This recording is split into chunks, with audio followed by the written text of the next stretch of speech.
They are the couple the world thinks it knows. Prince Harry, the restless royal seeking escape from his gilded cage, and Meghan, the brilliant actress who promised him freedom. It's a love story crafted for cameras, and a lie built to mask something far darker. For over a decade, I thought I was just building a compelling brand. I didn't realize I was documenting an ancient ritual, constructing the narrative that would position Harry not as a groom, but as the ultimate offering. My name is a ghost in the system, and it doesn't matter.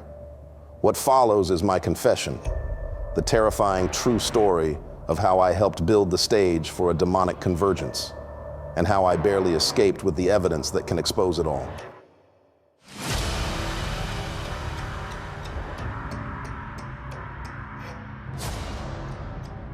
A name is a luxury in my former line of work. When you're a ghostwriter, your identity is the first thing you surrender. For over a decade, I was the silent voice behind the memoirs of disgraced CEOs, the redemption arcs of scandal-soaked socialites, and the careful leaks that turned predators into pioneers. I was a narrative janitor, paid to mop up the blood, scrub the timeline, and leave behind the scent of virtue. It wasn't the future I imagined when I left journalism school clutching a degree and a belief that the truth could still matter. But life dulls conviction, a divorce, a mortgage, and the nightly panic of raising a daughter alone. All of it grinds you down until ideals start looking like indulgences. Principles don't pay orthodontists. Integrity doesn't buy school uniforms. So when a recruiter from a boutique London PR agency offered me a position servicing discreet high net worth clientele, I convinced myself it was temporary, a bridge until something real came along. In truth, it was the first shovel of dirt over whatever part of me still believed in the light. My niche soon became what the firm's brochure called biographical alignment. If a billionaire abandoned his wife, I reframed it as a spiritual awakening. If a socialite embezzled from her charity, I spun it into a crisis of compassion. The firm didn't deal in lies exactly. We just rearranged facts until they looked like art. The job demanded fluency in a dialect that only the elite speak. You learn the texture of their secrets, which private clubs have rooms where phones accidentally lose signal, which foundations double as vaults, which journalists, once my colleagues, can be seduced by access and a good bottle of Macallan. I told myself I was still observing the powerful, but somewhere along the line, I joined them, at least their outer orbit. That's how the name Joan Elias entered my life. It was December 2010. London was gray and frozen, the kind of cold that hums in the windows. Julian, my boss, tanned year-round and polished like a wax figure, called me into his office. Without a word, he slid a folder across the desk. "This one's sensitive," he said. "The client values absolute anonymity. He's launching an arts foundation, needs a visionary profile. The facts are in there. Make them sing." The folder was thin. A few sanitized financial reports, a tangle of offshore entities, and one grainy photo, a man at a polo match, collar sharp, eyes like chipped ice. Joan Elias. A background search told me almost nothing. He existed in footnotes, always adjacent to power but never directly quoted. Hedge funds, diplomatic dinners, an occasional mention near names like Prince Andrew or some Gulf royals. His presence was like static, always there, never sourceable. I wrote his profile in 2 days, philanthropic, visionary, a bridge between cultures. Julian approved without edits. Then he added, almost casually, "There's a follow-up component. Our client's attending an event in the States, a university function. He wants someone there who understands the optics. You'll go as a cultural attaché. Smile, blend in." The bonus he offered equaled 3 months of Sophie's tuition. I didn't hesitate. The flight to Ohio was long and forgettable. The event itself, anything but. It was billed as a charity mixer between students and benefactors. But the atmosphere was off, too polished, too choreographed. The laughter sounded rehearsed. Every guest seemed to be performing some invisible role. That's when I noticed her, Meghan Markle. She wasn't famous yet, just another bright, beautiful student in a sea of privilege, but she carried herself differently. Detached, analytical. Her smile never reached her eyes. She studied people the way a director studies a stage, seeing patterns, weaknesses, motivations. When Joan Elias entered, the temperature of the room changed. Conversations softened, postures straightened. He approached her directly. Their exchange wasn't flirtation, it was negotiation. Low-voiced, precise, utterly transactional. He gestured once toward the crowd, as though outlining a performance. She listened, nodded, and for a fleeting second, glanced at me. It wasn't curiosity, it was recognition, like she already knew who I was supposed to be. That glance stuck with me through the long flight home. 2 weeks later, another assignment appeared in my inbox. The subject line simply read, "Cultural Program, Spain." The brief was oddly specific. Draft a course description for a semester-long immersion in Iberian art history and linguistics. It needed to sound convincing enough for university records, yet vague enough to discourage scrutiny. A fake syllabus, an invisible semester. I didn't ask questions. Ghosts don't ask. I wrote it in an hour, layering it with academic fluff, and just enough authenticity to pass. The invoice cleared within the day. Sophie's next tuition payment was covered. Still, something in me itched. The class didn't exist, yet someone needed it to appear real. For whom? Why Spain? Why me? Late one night, after Sophie was asleep, I reopened the folder on Elias. The photo stared back, those cold eyes, the thin smile that looked more like restraint than joy. I followed a few digital breadcrumbs and discovered a news clipping from a Madrid art exhibit that same summer. The patron listed was the Elias Foundation for Cultural Advancement. The featured guest, Meghan Markle. Coincidence, I told myself. Just another publicity project. But the timeline aligned too neatly. The cultural immersion I fabricated matched the exact dates of her supposed study abroad that appeared later in her press bios. I had created the paperwork that validated her origin story. For the first time in years, the keyboard felt heavy.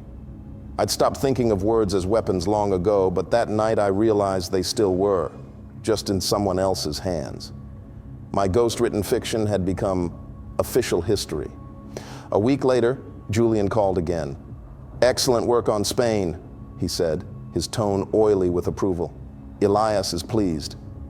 Keep your calendar open. This is just the beginning." Then he hung up before I could ask beginning of what. I remember sitting there in my apartment, Sophie's drawings taped to the fridge, the London rain smearing the window like gray paint. Somewhere between that Ohio party and that fake syllabus, I had crossed a line I couldn't see. I told myself I was still just a father providing for his daughter. But fathers don't build myths. They don't invent ghosts for real people to wear. I thought I was writing harmless copy. In truth, I'd been drafting the opening act of something ancient. Something that hid behind philanthropy and lineage and ritual smiles. And whether I knew it or not, I had just helped them build the stage. The Spain alibi was a pebble dropped into a deep, dark well.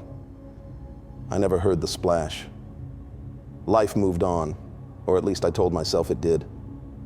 I filled my days with smaller clients. A cosmetics heir with a cocaine problem, a lifestyle influencer caught plagiarizing recipes, harmless lies, tidy money. The memory of Elias, of that staged encounter in Ohio, faded like an old bruise. But the network hadn't finished with me. My usefulness had been noted. The call came in 2012. Julian's voice was razor smooth over the phone. "We need you in Hong Kong. A client is launching a tech startup, 4 days, standard press junket, top rate." The fee was obscene, more than I'd earned in months.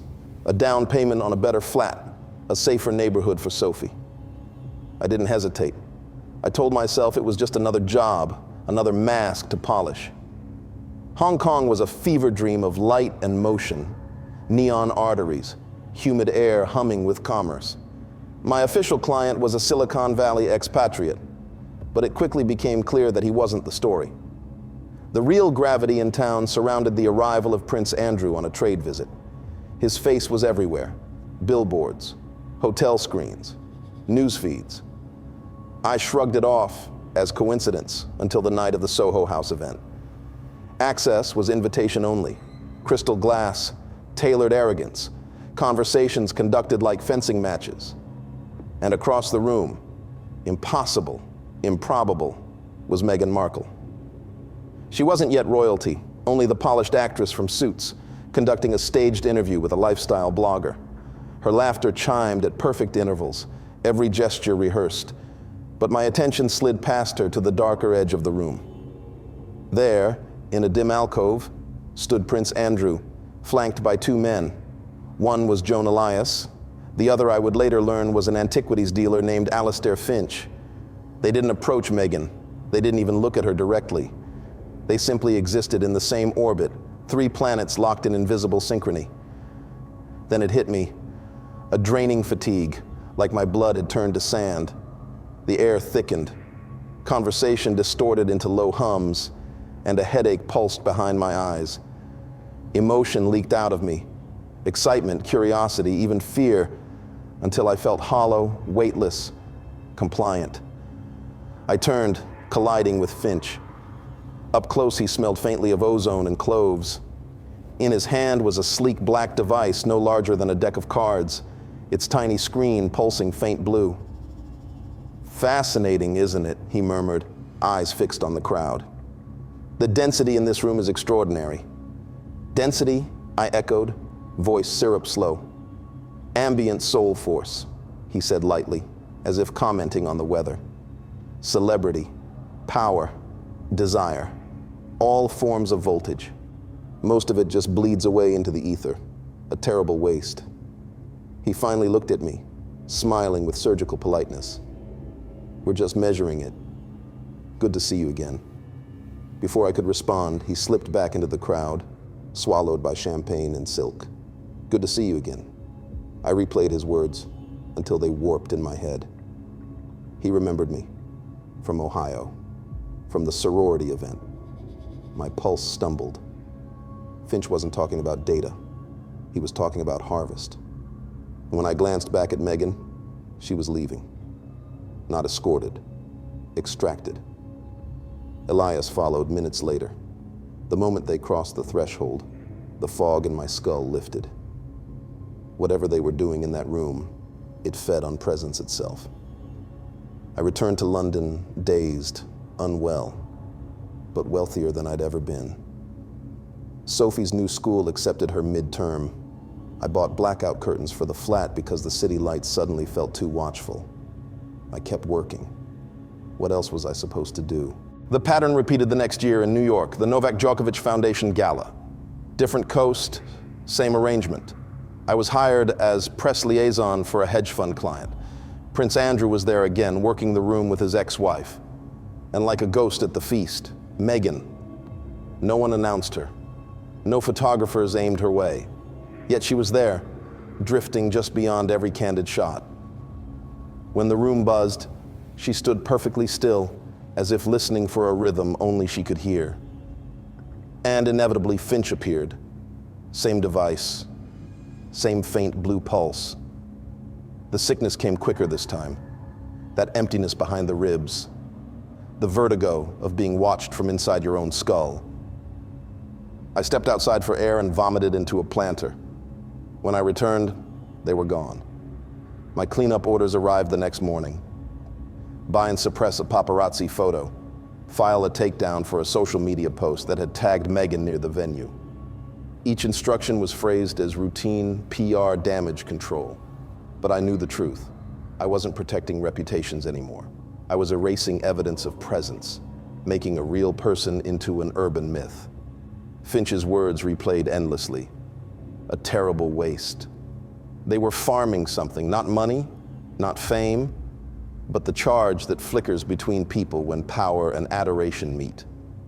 I was being paid to curate the conditions for that harvest, then sweep away the fingerprints. The contradiction gnawed at me. They wanted attention, but not recognition. Worship, without witnesses. Still, the money was transformative. Sophie thrived at her new school. She had piano lessons, art trips, a garden. I told myself that every lie I told built her a little more safety. I even believed it for a while. But at night, when the house was quiet, I'd wake to the sound of faint static, the same tone I'd heard from Finch's device. Sometimes it seemed to vibrate through the walls, sometimes from inside my head. I'd press my palms over my ears, whispering that it was just tinnitus, just stress. Yet deep down I understood. I had become part of their circuit, another conduit in a machine that didn't run on electricity. It ran on us. I was no longer merely a ghostwriter. I was a filament glowing briefly before the current moved on. And somewhere, behind the glimmer of royalty and the glamour of celebrity, someone, something, was watching the voltage rise. And the network was far from finished with me. The true cost of my silence was revealed not in a boardroom or a gala ballroom, but on the sun-drenched decks of a 200-foot yacht slicing through the cobalt calm of the Mediterranean, the summer of 2015. My latest assignment was, on paper, the apex of my career, a press liaison for a private cruise meant to generate soft coverage for a global initiative in creative diplomacy. The guest list was confidential, the itinerary undisclosed, the compensation obscene. The fee alone could secure Sophie's future through university. I signed the NDA without reading the fine print. The fine print I would discover was my soul. From the moment I stepped aboard in Monaco, I felt the wrongness humming beneath the luxury. The yacht gleamed like a temple, sterile, perfect, and utterly silent beneath the din of polite conversation. The staff moved like ghosts, eyes down, their smiles lacquered thin. The guests were an assortment of the elite's invisible architects, financiers without faces, diplomats without countries, names you'd only find buried in footnotes of leaks and lawsuits. One of them was Karine Chouliac, a woman whose name I recognized from the periphery of the Epstein scandal, a philanthropist with a reputation for connecting young talent to old money. Her beauty was engineered, her aura refrigerated. She moved through the decks like a blade. Another was Deepak Chopra, whose gentle cadence and spiritual platitudes felt grotesque here, as though serenity itself had been weaponized. And then there was Meghan Markle. This was not the actress I'd seen in interviews or red carpet clips. There was no trace of the practiced warmth, no camera-ready charm. Here she was, austere, quiet, almost priestly in her control. She spoke little, smiled less, and carried herself with the gravity of someone already rehearsing for sainthood. When others addressed her, they did so with a deference that went beyond celebrity. It was reverence. The first 2 days passed like a fever dream. Breakfasts of papaya and champagne, dinners under chandeliers that swayed gently with the sea, conversations that drifted between economics, climate change, and the ownership of entire governments. The casual godhood of the ultra-wealthy never ceased to unsettle me. But it was on the second night, when the world seemed to exhale into the dark, that I understood how deep the rot went. I couldn't sleep. I left my cabin and followed the rhythmic thrum of the engines toward the aft deck. Somewhere beyond the noise of the sea, I heard it, a low vibration, too patterned to be the wind, too deliberate to be the ship. A sound between a hum and a heartbeat. I crept closer, hiding behind a davit near the lifeboats. Beneath the vast, starless sky, a small circle had formed. Chouliac, Chopra, two oligarchs I knew by face but not name. And at their center, Meghan. She held something in her hands, a mirror made of black glass, shaped like a disc. The obsidian caught the minimal light, swallowing it whole. Around her, the others chanted in low, harmonic pulses, an ancient rhythm delivered in modern accents. It wasn't language, it was frequency. I felt it in my ribs. She lifted the mirror, not to herself, but toward the horizon, where the faint outline of the French Riviera glimmered like scattered embers. The chant rose, deepened, split into layered tones. The air itself seemed to bend. The space between them shimmered as if seen through rippling water. And then came the nausea. Not physical sickness, something worse, a psychic vertigo. The smell of the ocean sharpened, and I realized with dawning horror that I was forgetting something specific. A flash. Sophie's 5th birthday party. The taste of cake, her laugh, the pink ribbon in her hair, gone. Like a photograph burned from the inside out. A piece of my life erased in real time. It wasn't metaphorical. I felt the absence like an amputation. They were siphoning it, harvesting something raw and luminous from memory itself. Not blood, not spirit, meaning. I must have gasped because Meghan's head turned. Not sharply, not in surprise. She turned as if she had expected me. Her eyes found mine instantly through the shadow. She didn't call out. She didn't move. She only stared. In that gaze, there was recognition. Not of me, but of my role. The ghost, the unseen witness. Her expression didn't shift. No malice, no fear. Only the serene indifference of someone acknowledging a servant who'd overstayed his post. Then she turned back, raising the mirror higher. The chanting resumed, the distortion deepened, and somewhere across the dark water, the city's lights flickered. When I finally stumbled back to my cabin, I vomited until bile burned my throat. My hands trembled so violently I could barely hold my phone. The next morning, an email from Julian awaited me. The subject line, "Cleanup, Turkish media." Attached was a grainy telephoto image. Meghan on this very yacht, in conversation with Eddie Redmayne. The angle, the timestamp, it had been taken hours before the ritual. My task was simple, make it disappear. The Daily Mail was circling. He gave me names, numbers, pressure points. I stared at the photo for a long time. The smile she wore in it, casual, effortless, wasn't human. It was crafted, like the smile of a mannequin that had learned how to mimic warmth. I did my job anyway. I always did. I called the editors, bribed the photographers, sent threats wrapped in legalese. Within 48 hours, the story was dead. The image vanished from every server I could reach. And when the transfer hit my account, I realized what I had truly purchased. Not security, damnation. That night, I sat alone in my stateroom, the Mediterranean moon glinting off the waves outside my window. My reflection looked hollow, translucent. The champagne in my glass had gone flat. Somewhere in the distance, I could still hear that chant, faint as a radio signal bleeding through the static. It struck me then, the PR campaigns, the philanthropy drives, the staged interviews, all of it was scaffolding for something else. Every event, every foundation, every royal engagement was feeding an engine, an ancient ritual machine disguised as modern media. Harry wasn't being groomed for a marriage. He was being prepared for offering, the culmination of a story written not in ink but in worship, engineered to harvest the most powerful currency of all. Love transmuted into control. And I, the ghostwriter who had long ago traded truth for survival, had become the chronicler of that transformation. My words built the altar. My silence kept the candles burning. The money in my account no longer looked like salvation. It looked like evidence. Bloodless digital blood. And for the first time since I joined Julian's firm, I realized I wasn't just documenting corruption. I was inside it. I had been since Ohio. The only question left was how much of me was still mine. The final ritual took place at the Soho House Istanbul opening. I was there, of course. The ghost always is. I'd been hired to craft the press release. The same empty glamour I'd written 100 times before. An unforgettable night celebrating art, unity, and innovation.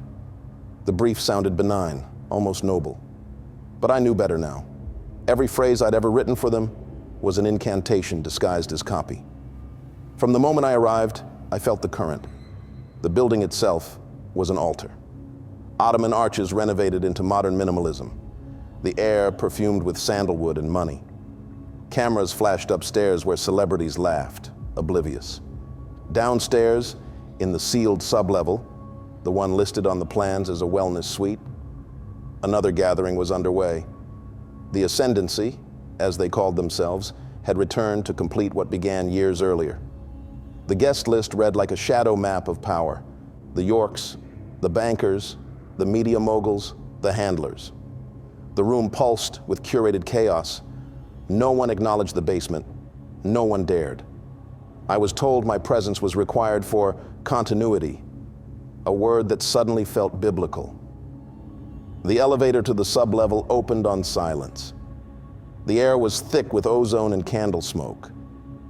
In the center of the concrete room stood a circle of obsidian tiles forming a precise geometric pattern.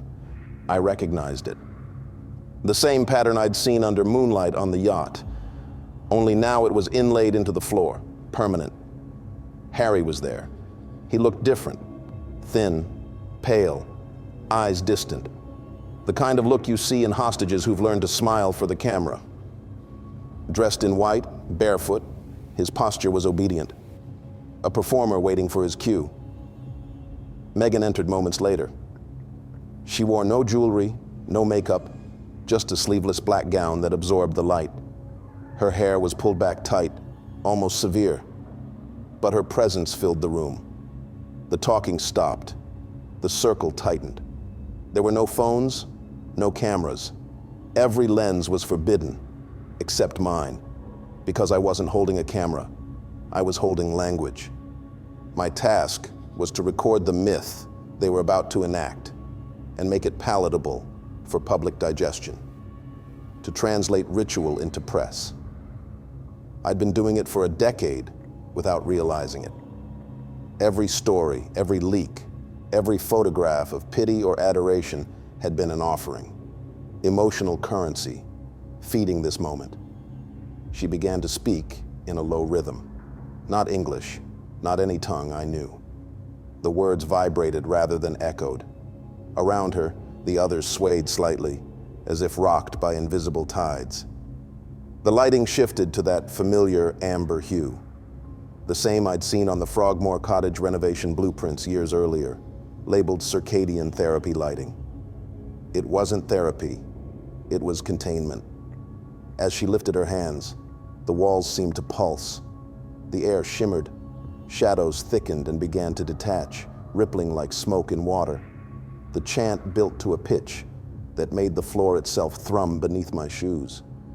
Then she turned to Harry. He stepped into the circle, barefoot, trembling but compliant. She touched the obsidian mirror, its surface now alive with a dark, liquid sheen, and placed it in his hands. Around them, the shadows leaned closer. "The vessel accepts the crown of adoration," someone whispered behind me. I recognized the voice. It was Finch. He was older now, his hair silver, his eyes glassy with awe. The convergence begins. The lights dimmed until only Meghan's silhouette remained visible. When she raised the dagger, time fractured. It wasn't a weapon in any traditional sense. It was ceremonial, carved from blackened glass, its surface etched with faint sigils that pulsed like veins. She lifted it slowly, not to strike, but to draw. The air split open with a resonant hum. Every emotion I'd ever felt, love, grief, guilt, seemed to rise from my chest and evaporate. And then her eyes found mine. Across the circle, she saw me. She knew me. The ghost, the writer, the silent midwife who'd birthed their mythology into the world. But there was no anger in her gaze, no surprise, only gratitude. I understood then. I hadn't just chronicled their story. I had helped create it. Every press release, every whispered leak, every anonymous source close to the couple had been a rune in their spell. The world's obsession had powered their ascension. I wasn't an outsider, I was infrastructure. A hum filled the room, climbing toward a scream. The dagger descended, not onto flesh, but into the mirror. A blinding flash split the circle. The shadows convulsed, merging, reforming. A pulse of raw force pushed through the floor, up my spine, through my teeth. It was over in a heartbeat. I must have stumbled forward because someone grabbed me, a young acolyte, face pale with panic. He whispered, "You don't belong here," and shoved me hard through a narrow service door. The lock clicked behind me. I stood in a maintenance corridor, gasping, surrounded by the sound of the sea against the foundation. Behind the door, the chanting reached its peak, then silence. Not the silence of peace, the silence after impact. I climbed the stairs back into the glittering party above. Laughter, music, champagne. The ritual below had ended, and no one knew. Or maybe everyone did. I stayed long enough to post the press release they'd hired me for. Soho House, Istanbul marks a new era in global creative unity. Unity. The word tasted like iron. I flew home the next morning. I didn't sleep for 3 days. When I finally opened my laptop, I found a folder on my encrypted drive, one I hadn't created. Inside were files, flight logs, security footage, internal emails from Julian's firm, metadata from a dozen events. Every image I'd ever been told to erase was there, untouched. The sender was unnamed. The timestamp matched the hour of the ritual's climax. They had given me the evidence. Or perhaps Meghan had. I don't know if it was defiance or design. All I know is that I've spent the last 10 years pretending to be invisible, and it nearly destroyed me. But invisibility cuts both ways. The ascendancy believes the door they opened is sealed, that their energy is untraceable. But energy doesn't vanish. It travels. It transforms. I am a ghost again. But now I'm a ghost with proof. They used attention to feed their power.